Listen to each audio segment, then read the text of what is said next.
Bienvenue sur Gabon 24. L'invité du jour, Fulbert Métogué. Il est conseiller juridique du syndicat des personnels des écoles privées au Gabon. Merci d'accepter notre invitation. Soyez le bienvenu. Merci, madame. Avec vous, nous parlerons de cette convention collective portant paiement des personnels des écoles privées sur 12 mois. Mais avant de parler de la convention, déjà nous parler du syndicat. Il n'a qu'un an. Quelles sont les missions de ce syndicat ? Les missions du syndicat des personnes des établissements d'enseignement privé, c'est les missions communes à tous les syndicats, défendre les intérêts matériels et moraux de ses membres. Donc, lorsqu'on parle des intérêts matériels, en général, c'est la rémunération.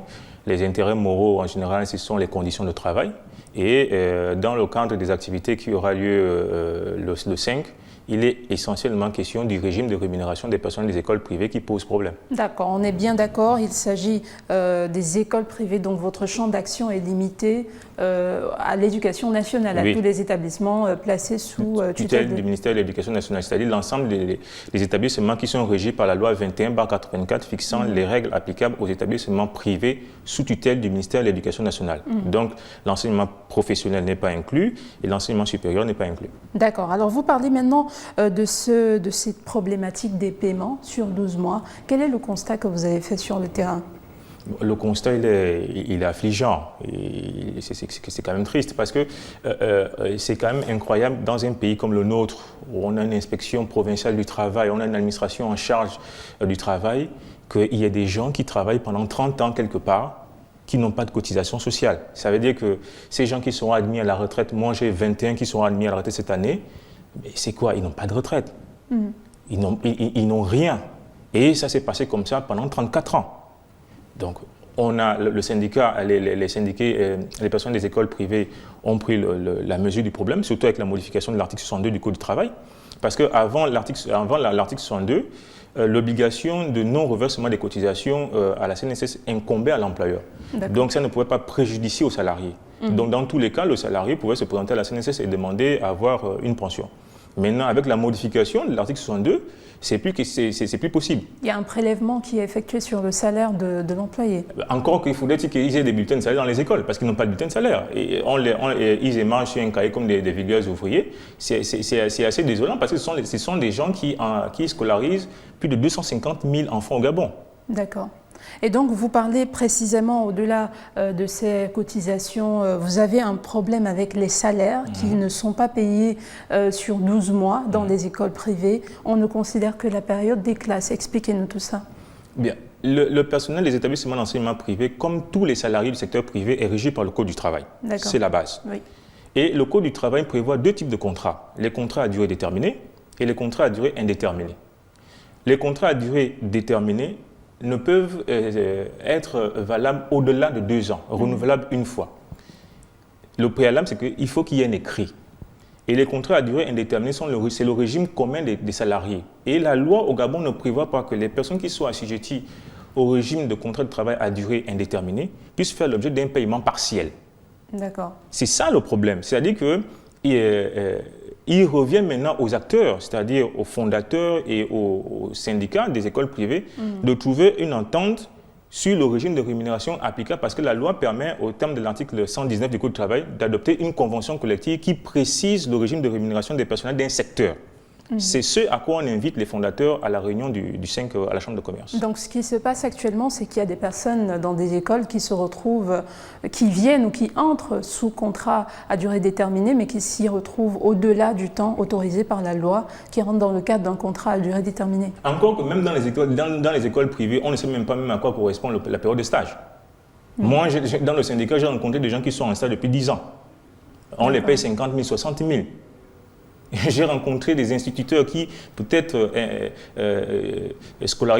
enseignent vos enfants qui sont payés à 60 000 depuis plus de 10 ans. Ont-ils un véritable statut, ces enseignants du privé surtout? Est-ce qu'ils ont un statut aujourd'hui? Est-ce que pour la plupart qui sont dans le syndicat, ils vous disent qu'ils ont quand même un contrat, ils ont quand même un cadre réglementaire qui encadre leur activité? Moi, quand le syndicat a fait appel à moi sur cette question-là, je les ai dit, vous êtes assimilables aux agents de la SOVOG. Actuellement, le statut du personnel des établissements d'enseignement privé est le même que celui des SMICAR, comme on les appelle. ils n'ont pas un statut spécifique à eux en tant qu'agents de l'éducation nationale. Nous avons posé ce problème au ministre Menga le 18 juin dernier, qui nous a reçus. On l'a posé ce problème. Il nous a demandé de faire ce qui était nécessaire parce que lui n'est pas ministre du Travail. D'accord. Voilà. Le ministère de l'Éducation nationale contrôle les questions d'ordre pédagogique, et comment s'exécutent les programmes dans les écoles. Mais en matière d'emploi, le ministère de l'Éducation nationale nous a envoyé au ministère du Travail.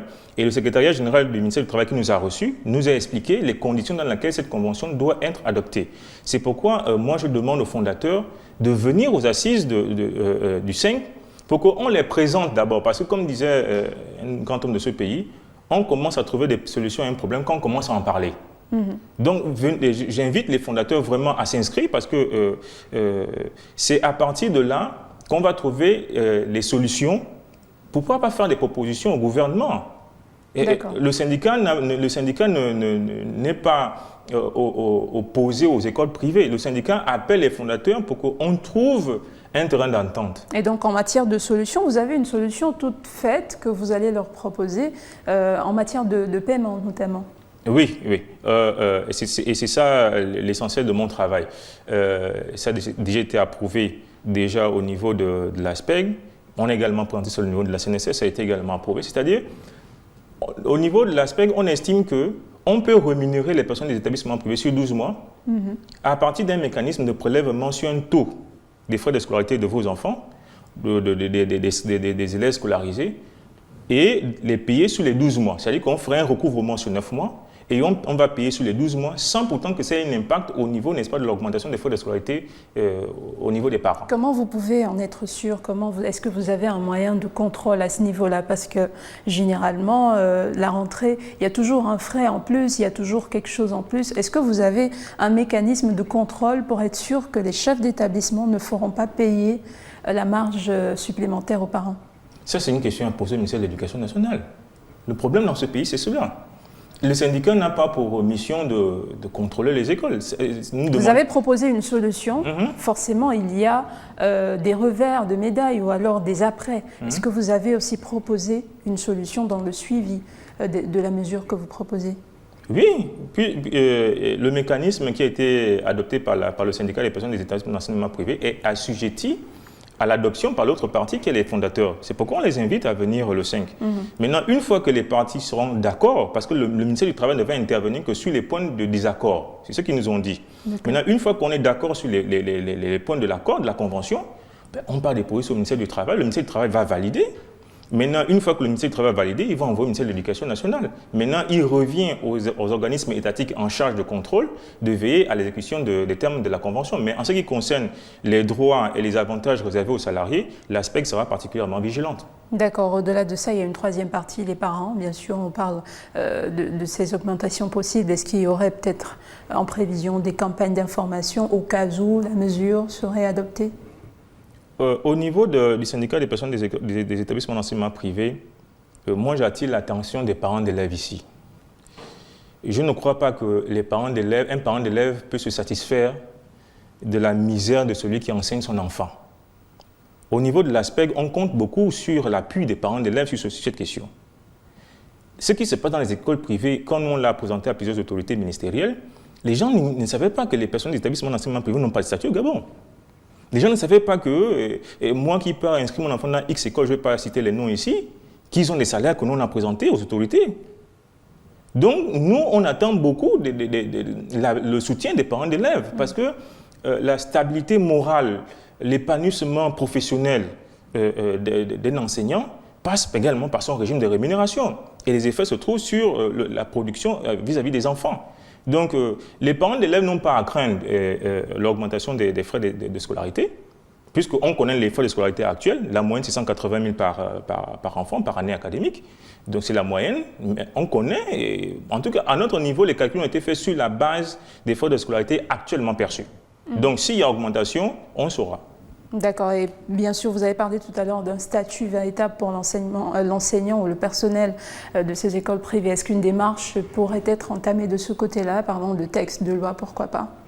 Oui, bon, déjà, le Code du travail nous offre l'opportunité de régir l'emploi au niveau privé. C'est l'article 119, c'est ce qu'on appelle les conventions collectives. C'est-à-dire, à partir du moment où les parties sont d'accord sur les termes applicables à la loi, c'est-à-dire la loi dit il faut faire comme ça, on s'entend, dit bon, ce que la loi nous exige, voici comment nous on va l'appliquer.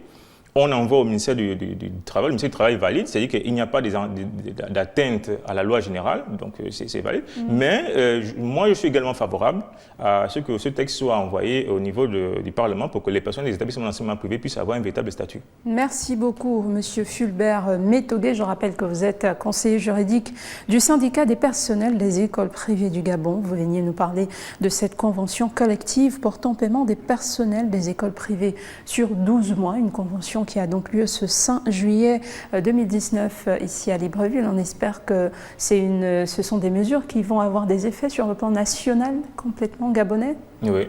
Espérons-le. En tout cas, c'est tout ce qu'on pourrait vous souhaiter. Merci d'avoir accepté notre invitation. Merci Gabon 24. Merci à vous de nous avoir suivis. N'oubliez pas l'information, c'est en continu sur Gabon 24. À très vite avec un nouvel invité du jour.